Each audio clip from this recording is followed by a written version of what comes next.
मधुबन के बाबा, मधुबन के बाबा मुरली वाले, आपका क्या कहना, आपका क्या कहना। ओम शांति। आज 27 नवंबर 2021 के साकार मधुर महावाक्य हैं। आज मीठे मीठे बाप दादा बोले, मीठे बच्चे, ज्ञान धन का दान करने के लिए विचार सागर मंथन करो। दान का शौक रखो तो मंथन चलता रहे। और बाबा ने आज हमसे प्रश्न पूछा है कि ज्ञान मार्ग में सदा अपने को तंदुरुस्त रखने का साधन क्या है। और उत्तर में बाबा हमें बता रहे हैं कि सदा अपने आप को तंदुरुस्त रखने के लिए बाबा द्वारा जो भी ज्ञान घास यानी कि मुरली मिलती है, उसे खाकर फिर उगारना चाहिए, अर्थात मंथन करना चाहिए। जिन बच्चों को मंथन करने की अर्थात हजम करने की आदत है, वह बीमार नहीं पड़ सकते। सदा तंदुरुस्त वह हैं जिसमें विकारों की बीमारी नहीं। तो बाबा कहते हैं मंथन करने की आदत मतलब जो ज्ञान सुना है उस पर विचार करना है। तो जो विचार करेंगे वो बातें हमारी बुद्धि में रहेंगी, तो स्थिति परिस्थितियां आने पर हम क्या होंगे, उस ज्ञान के आधार से उससे जल्दी निकल जाएंगे, यानी कि वो हमें ज्यादा परेशान नहीं करेगा लंबा समय।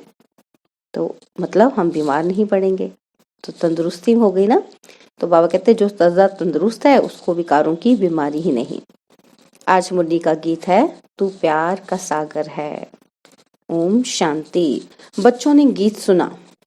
मनुष्य जो भी गीत बनाते हैं, शास्त्र आदि सुनाते हैं, समझते कुछ भी नहीं है। जो कुछ पढ़ते आए हैं उससे उनका कोई कल्याण नहीं हुआ है और ना ही अकल्याण। बाबा कहते और ही अकल्याण होता आया है। कल्याण तो कोई हुआ ही नहीं, अकल्याण हुआ है। बाबा कहते सर्व का कल्याणकारी एक ही ईश्वर है। तुम समझते हो हमारा कल्याण करने वाला आया हुआ है, कल्याण का रास्ता बता रहे हैं। खास तुम भारतवासियों का और आम सारी दुनिया का कल्याण करने वाला एक बाप ही है। सतयुग में सबका कल्याण था। तुम सब सुख धाम में थे और बाकी सब शांति धाम में थे। यह बच्चों की बुद्धि में है, परंतु पॉइंट खिसक जाती है, पूरी धारणा नहीं करते हैं। अगर एक पॉइंट पर विचार सागर मंथन करते रहें तो ऐसा ना हो। बाबा कहते एक ही पॉइंट पर विचार सागर मंथन करते रहे, ऐसा नहीं होना चाहिए। जानवरों में जितना अकल है, आजकल के मनुष्यों में उतना भी अकल नहीं। जानवर बाबा कहते वो घास खाते हैं तो उगाड़ते रहते हैं। गौ का एग्जाम्पल बाबा ने दिया है। बाबा कहते तुमको भी जो भोजन मिलता है, परंतु तुम फिर सारा दिन उगाड़ते नहीं हो। बाबा कौन से भोजन की बात कर ले? बाबा मुरली की बात कर रहे हैं। बाबा कहते वह तो सारा दिन उगाड़ते ही रहते हैं। यह तुमको मिलता है ज्ञान घास, योग और ज्ञान। बाबा कहते इस पर दिन भर विचार सागर मंथन करते रहना चाहिए। जिनको सर्विस का शौक नहीं, वह विचार सागर मंथन करके क्या करेंगे? शौक नहीं तो करेंगे भी नहीं। कोई कोई को ज्ञान धन देने का शौक रहता है। गौशाला में मनुष्य जाकर गौओं को घास आदि देते हैं, यह भी पुण्य समझते हैं। बाप तुमको यह ज्ञान घास खिलाते हैं। इस पर विचार सागर मंथन करते रहेंगे तो खुशी में रहेंगे और सर्विस का शौक भी होगा। कोई लोटा भर लेते हैं अथवा बूंद लेते हैं, बाबा कहते वह भी स्वर्ग में चले जाएंगे। स्वर्ग के द्वार तो खुलने ही है। यूं तो ज्ञान सागर को हप करना है। कोई तो सारा हप करते हैं और कोई तो बूंद लेते हैं, फिर भी स्वर्ग में तो जाएंगे। जो बूंद लेते हैं बाबा कहते वो भी स्वर्ग में जाएंगे। बाबा कहते बाकी जितना जितना धारण करेंगे उतना ऊंच पद पाएंगे। बाकी स्वर्ग में एक बूंद से भी चले जाएंगे। देखो बाबा कहते एक बूंद भी ज्ञान की एक बात भी सुनी तो स्वर्ग में जाने के काबिल बन जाएंगे। बाबा कहते मनुष्य मरते हैं तो उनको गंगा की एक बूंद देते हैं और कोई कोई घर में सदैव गंगा जल ही पीते हैं। कितना पीते होंगे? बाबा कहते गंगा तो बहती रहती है, उनको तो कोई हप कर ना सके। तुम्हारे लिए तो गाया हुआ है कि सागर को हप कर लिया। बाबा कहते जो ज्ञान सागर के नजदीक आ जाते हैं, जास्ती सर्विस करते हैं, वही विजय माला में पिरोए जाते हैं। जितना जितना जो हप करते हैं और दूसरों का कल्याण करते हैं वह पद भी पाते हैं। जितना धारणा करेंगे उतनी खुशी भी होगी। धनवान को खुशी होती है ना, जिनके पास बहुत अथाह धन होता है, दान करते हैं, कॉलेज, धर्मशाला, मंदिर आदि बनवाते हैं तो उन्हें कितनी खुशी भी रहती है। बाबा कहते हैं यहाँ तो तुमको मिलते हैं अविनाशी ज्ञान रत्न, 21 जन्मों के लिए अविनाशी खजाना। बाबा कहते हैं जो अच्छी रीति धारण कर फिर दान भी करते हैं उन्हें अच्छा पद मिलता है। कोई कोई बच्चे लिखते हैं, बाबा हमको दिल होती है कि नौकरी छोड़ इस रूहानी सर्विस में लग जाए, प्रोजेक्टर प्रदर्शनी लेकर फिरते रहें, एक बूंद भी कोई को मिलेगी तो कल्याण हो जाएगा। सर्विस का बहुत शौक है। बाकी हर एक की अवस्था को बाबा जानते हैं। सर्विस के साथ फिर गुण भी चाहिए, ना क्रोध होना चाहिए, ना कोई उल्टा सुल्टा ख्याल आना चाहिए। विकारों की कोई भी बीमारी ना हो, तंदुरुस्ती अच्छी चाहिए। बाबा कहते हैं जिनमें विकार कम है, बाबा कहेंगे ये तंदुरुस्त है। बाबा महिमा करेंगे ना, गाया भी हुआ है। कौन कौन अच्छे महारथी हैं, उन्होंने फिर असुर और देवताओं की लड़ाई दिखाई है। देवताओं की जीत हुई। अब हमारी लड़ाई है 5 विकारों रूपी असुरों से। और कोई किस्म के मनुष्य असुर नहीं होते हैं।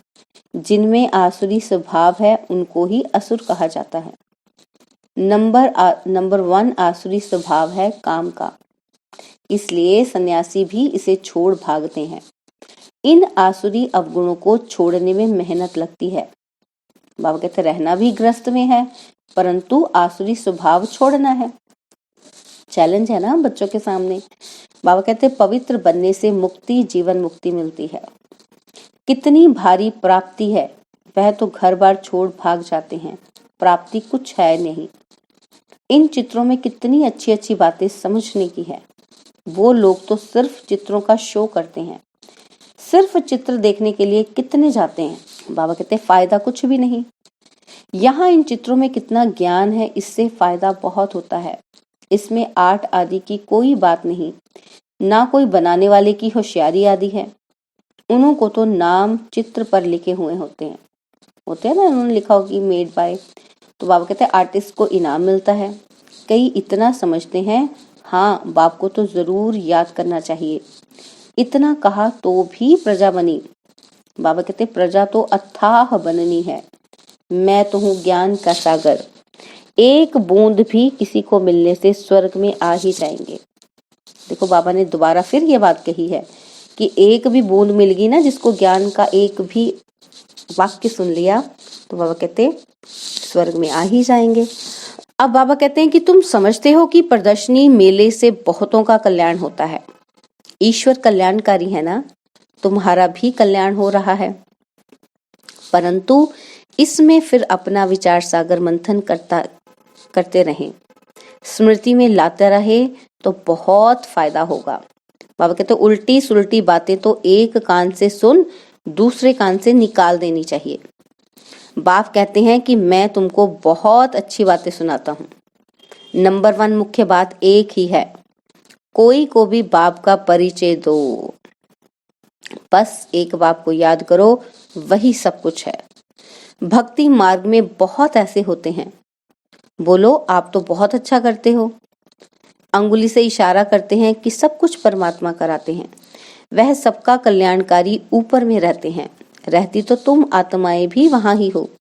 यह सारी ज्ञान की बातें तुम अभी समझते हो। ज्ञान में कहते हैं ना, भक्ति में, कि परमात्मा ऊपर रहता है, तो हम भी तो यही समझते थे। तो बाबा कहते आप भी तो वहीं रहते हो। अब आपको ज्ञान है, आप इन बातों को समझ सकते हो, लेकिन दुनिया वाले नहीं समझ सकते। तो बाबा कहते मुख्य बात क्या है, बाप का परिचय देना। बाप कहते हैं बच्चे अभी तुम्हारा ये कपड़ा यानी कि ये जो शरीर है वो सड़ गया है। सत्युग त्रेता में कितना अच्छा वस्त्र था, अब सड़ा हुआ वस्त्र कहाँ तक पहनेंगे। परंतु यह कोई भी समझते नहीं है। बाप आकर जब समझाएं तब समझें।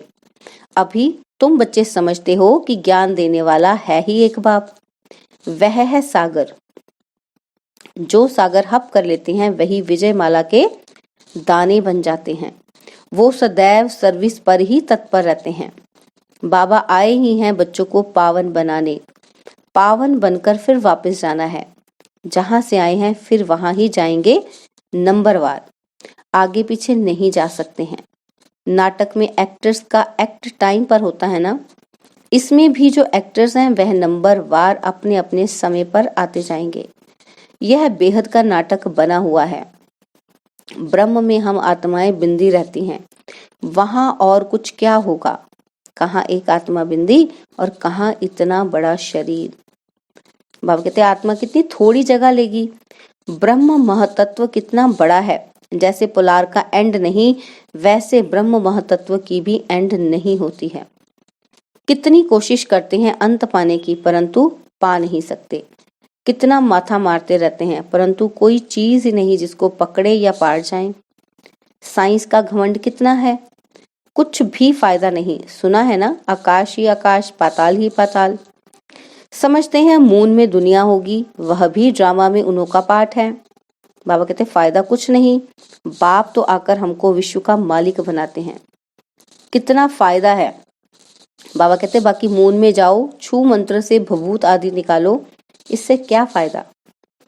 अब तो हम बेहद के बाप से बेहद का वर्षा लेते हैं, कल्प कल्प लेते आए हैं। वर्ल्ड की हिस्ट्री ज्योग्राफी रिपीट होती है, यह चक्र फिरता रहता है। दुनिया में पहले सिर्फ भारत ही था, भारतवासी ही विश्व के मालिक थे। वहां देवताओं को कोई खंड का मालूम नहीं रहता, यह तो बाद में वृद्धि को पाते हैं। नए नए धर्म स्थापक आकर अपना अपना धर्म स्थापन करते हैं, बाकी वह कोई सदगति तो नहीं करते हैं, सिर्फ धर्म स्थापन करते हैं।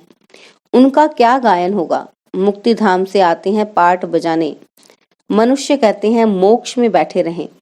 इस आवागमन के चक्कर में आए ही क्यों, परंतु इसमें तो आना ही है, पुनर्जन्म लेना ही है, फिर वापस जाना है। बाबा कहते यह बना बनाया ड्रामा का चक्र है। लाखों वर्ष का ड्रामा तो कोई होता ही नहीं, यह तो नेचुरल अनादि ड्रामा है। इसको कहा जाता है ईश्वरीय कुदरत। रचता और रचना की जो कुदरत है उसको जानना होता है। ऐसा कोई मनुष्य नहीं जो बैठकर पुरुषार्थ करे सृष्टि चक्र को जानने का। यह सृष्टि का चक्र कैसे फिरता है यह ख्याल करना आएगा ही नहीं। सबसे पुराने ते पुराना चित्र है शिवलिंग का। खुदा आया हुआ है, फिर उसका यादगार बनाते हैं। पहले जब शिव की पूजा शुरू होती है तो हीरे का लिंग बनाते हैं, और फिर जब भक्ति रजो तमो हो जाती है तो पत्थर का भी बनाते हैं। शिव बाबा तो हीरो का है ही नहीं, वह तो एक बिंदी है, पूजा के लिए बड़ा बनाते हैं। समझते हैं कि हम हीरे का शिवलिंग बनाए। बाबा कहते सोमनाथ के इतने बड़े मंदिर में एक बिंदी रखें तो समझ में भी ना आए। बाप समझाते हैं कि भक्ति मार्ग में क्या क्या होता है, क्योंकि बाबा बता रहे हैं ना कि मैं तो बिंदी हूँ, मंदिर इतना बड़ा बनाया और बिंदी बिंदी से लोग क्या समझेंगे, कैसे जानेंगे। उनको समझाने के लिए, बताने के लिए, दिखाने के लिए शिवलिंग के रूप में बड़ा बना देते हैं। बाबा कहते देखो भक्ति मार्ग में क्या क्या होता है। साइंस वाले इन्वेंशन करते रहते हैं, अच्छी अच्छी चीजें निकालते रहते हैं, विनाश के लिए भी निकालते रहते हैं। आगे बिजली थोड़ी थी, मिट्टी का दीपक जलाते थे। बाप समझाते हैं मीठे मीठे बच्चे थोड़े में राजी मत हो जाओ, अच्छी रीति धारण कर सागर को हप करो। जो अच्छी रीति सर्विस करेंगे तो पद भी अच्छा पाएंगे। सारा दिन खुशी का पारा चढ़ा रहना चाहिए। बाबा कहते ये तो छी दुनिया है, अब यहाँ से जाएंगे। पुरानी दुनिया तो खत्म होनी ही है, तैयारियां हो रही हैं, बाकी थोड़े दिन है, इसमें भी कितनी सर्विस करनी है। सारे भारत में तो क्या, विलायत में भी सब तरफ चक्र लगाना है। अखबारों द्वारा विलायत के कोने कोने तक भी पता लग जाना है। इस सीढ़ी आदि से झट समझ जाएंगे। बाप आता ही है बच्चों को फिर से स्वर्गवासी बनाने। बरोबर लक्ष्मी नारायण भारत में ही राज्य करके गए हैं। महिमा तो बहुत करते हैं कि भारत प्राचीन देश है, बहुत महिमा करते हैं कि भारत ऐसा था, भारत में ऐसी पवित्र देवियां थी। बाबा कहते तुम जानते हो कि हम बाप से 21 जन्मों की प्रारब्ध पाते हैं। बाप बिल्कुल सिंपल पढ़ाते हैं, दिखाते हैं द्रौपदी के पांव दबाए, वह भी कुछ नहीं है। यह तो बाबा कहते हैं बच्चे भक्ति मार्ग के धक्के खाकर थक गए हैं, अब हम तुम्हारी थक दूर करते हैं, तुम धक्के खा कर पतित बन पड़े हो। बाप कहते हैं मैं तुम्हारी थक दूर कर रहा हूँ, फिर कभी दुख नहीं देखेंगे, जरा भी दुख का नाम नहीं होगा। बाकी पुरुषार्थ कर ऊंच पद पाना है, अच्छा पद पाएंगे तो कहेंगे ना कि इसने पास जन्म में अच्छे कर्म किए हैं। बाबा कहते गायन तो होता है ना, परंतु कोई जानते नहीं कि इन्होंने कब पुरुषार्थ कर यह पद पाया। कह देते हैं, हम भी कहते हैं ना, किसने तो बहुत अच्छे कर्म किए होंगे, तो वो किसने करवाए, किसने ये बुद्धि दी? तो बाबा कहते अभी बाप तुमको ऐसे कर्म सिखलाते हैं, तुमको भी कहते हैं कि अच्छे कर्म कर ऊंच पद पाओ। यहाँ मनुष्य के कर्म विकर्म होते हैं, वहां तो है ही स्वर्ग।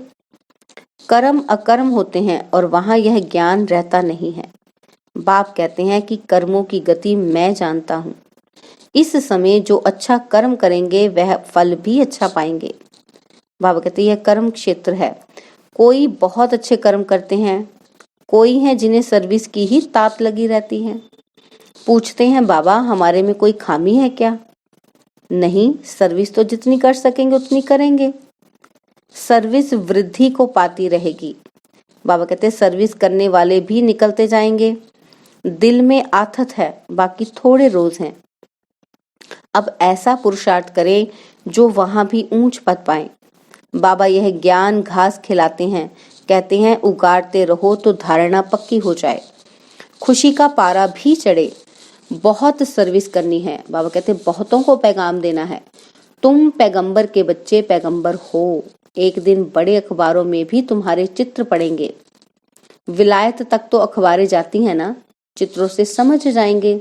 यह नॉलेज तो गॉड फादर की है, बाकी मेहनत है मन मना भव होने की, वह भारतवासी ही मेहनत करते हैं। अच्छा, मीठे मीठे सिकिलदे बच्चों प्रति माता पिता बाप दादा का याद प्यार और गुड मॉर्निंग। रूहानी बाप की रूहानी बच्चों को नमस्ते। हम रूहानी बच्चों की रूहानी बाप दादाजी को दिलवा जान सिकवा प्रेम से नमस्ते। ओम शांति। प्यारे बाबा, मीठे बाबा, मेरे बाबा, शुक्रिया बाबा, शुक्रिया बाबा, शुक्रिया बाबा। धारणा के लिए मुख्य सार है, पहला पॉइंट है कि बाप जो अच्छी अच्छी बातें सुनाते हैं उन पर विचार सागर मंथन कर बहुतों का कल्याणकारी बनना है। उल्टी सुल्टी बातें एक कान से सुन दूसरे से निकाल देनी है। और सेकंड पॉइंट है कि कोई भी आसुरी स्वभाव है तो उसे छोड़ना है। बाप जो ज्ञान का घास खिलाते हैं उसे उगाड़ते रहना है। और बाबा ने आज हमें वरदान दिया कि सदा अपने पवित्र स्वरूप में स्थित रह, गुण रूपी मोती चुगने वाले होली हंस भव। सदा अपने पवित्र स्वरूप में स्थित रह, गुण रूपी मोती चुगने वाले होली हंस भव। बाबा कहते आप होली हंसों का स्वरूप है पवित्र और कर्तव्य है सदैव गुणों रूपी मोती चुगना। अवगुण रूपी कंकड़ कभी भी बुद्धि में स्वीकार ना हो, लेकिन इस कर्तव्य को पालन करने के लिए सदैव एक आज्ञा याद रहे। कौन सी आज्ञा? ना बुरा सोचना है, ना बुरा सुनना है, ना बुरा देखना है और ना बुरा बोलना है। जो इस आज्ञा को सदा स्मृति में रखते हैं वह सदा सागर के किनारे पर रहते हैं। हंसों का ठिकाना है ही सागर। और स्लोगन है, चलते फिरते फरिश्ता स्वरूप में रहना, यही ब्रह्मा बाप की दिल की पसंद गिफ्ट है। चलते फिरते फरिश्ता स्वरूप में रहना, यही ब्रह्मा बाप की दिल पसंद गिफ्ट है। ओम शांति। और अब यह एक बहुत अच्छी वीडियो भी जरूर देखें।